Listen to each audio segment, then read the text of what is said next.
오늘 전해드릴 소식은 어제 그랜저 풀체인지의 티저 영상 소식을 전해드리면서 현대차 역시 과거의 헤리티지를 계승하려는 의지를 살짝 엿볼 수가 있었는데요. 디올류 그랜저에서는 각 그랜저의 DNA를 곳곳에서 느낄 수 있도록 나올 예정이죠. 그렇다면 이게 단순히 그랜저에서만 끝나지 않고 좀 더 나아가 다른 현대 차종들에게도 적용될 것인가 라는 생각을 안 해볼 수가 없습니다. 물론 차량의 얼굴을 상당히 바꿀 수 있는 새롭게 출시하는 풀체인지 모델들이 그 물망의 대상에 오를 것 같은데요. 그렇다면 현재 앞으로 나올 현대차의 풀체인지 모델을 꼽아보면 가장 가까이는 산타페가 내년 하반기경 풀체인지 모델을 앞두고 있습니다. 그런데 산타페는 최근 예상도들을 보면 스타리아의 패밀리 룩을 따르는 것처럼 나오지 않나요? 하실 겁니다. 스타리아라면 이미 현대에서도 암묵적으로 앞으로 나올 신차들에게 패밀리 룩을 입힐 것으로 예상되던 그 디자인이죠. 이번 그랜저 풀체인지에도 어느 정도 반영이 되는 것으로 알려져 있기도 합니다. 그런데 최근 앞으로 나올 산타페 풀체인지의 디자인에도 엄청난 변화가 감지된다는 소식이 들리기 시작했는데요. 바로 현대의 첫 SUV 갤로퍼를 입힐지 모른다라는 소문입니다. 갤로퍼라면 현대가 쌍용차의 SUV 인기에 맞대응하기 위해 일본의 미쓰비시 자동차 파제로를 라이센스 생산하는 방식으로 1991년 국내에 첫 생산을 한 차량이기도 한데요.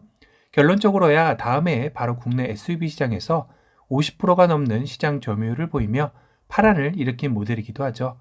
이렇게 갤로퍼의 SUV 시장에서의 입지는 약 10년에 걸쳐 사랑을 받는 모델이 되었습니다. 하지만 세월엔 장사가 없다고 오랜 시간 동안 변화 없이 이어온 갤로퍼의 박시하고 투박한 디자인은 소비자들에게 실증을 일으키기에 충분했던 것일까요? 결국 새로움을 추구하는 소비자들의 니즈를 충족시키지 못하고 2003년 최종 단산하기에 이른 모델이 되었습니다. 그리고 현대자동차는 SUV 시장에 갤로퍼를 대체할 모델들로 테라칸, 베라크루즈, 그리고 현재의 팰리세이드를 내놓게 되었죠. 물론 태생적으로 갤로퍼와 테라칸은 파트타임 4륜구동 프레임타임으로 베라크루즈와 팰리세이드처럼 전륜구동과는 다른 성향이었기에 완벽하게 계승하는 모델이라 하기에는 무리수가 있어 보이기도 합니다. 다만 이렇게 갑자기 산타페의 갤로퍼의 모습을? 하고 물음표가 가지는데요. 사실상 크기만 놓고 보면 당시 4720mm의 갤로퍼는 현재 산타페의 4785mm의 크기와 가장 유사한 중형 SUV의 사이즈였습니다. 그렇다면 덩치도 비슷한 갤로퍼를 현대적으로 재해석하는 것도 나쁘지는 않다라는 결론을 내린 것일까요? 하지만 분명 산타페 풀체인지 모델을 위한 목업 작업에서는 스타리의 전면을 연상시키는 모습이었다는 그렇다면 이건 어떻게 되는 거죠? 하실 겁니다. 설마 그럼 이런 모습으로 물론 아직까지는 이것이 100% 맞다라고 단정 지을 수는 없는 상황이죠. 어디까지나 현재로서는 상상도에 가까운 예상도들이니 너무 의미를 부여하고 볼 필요는 없을 것 같습니다.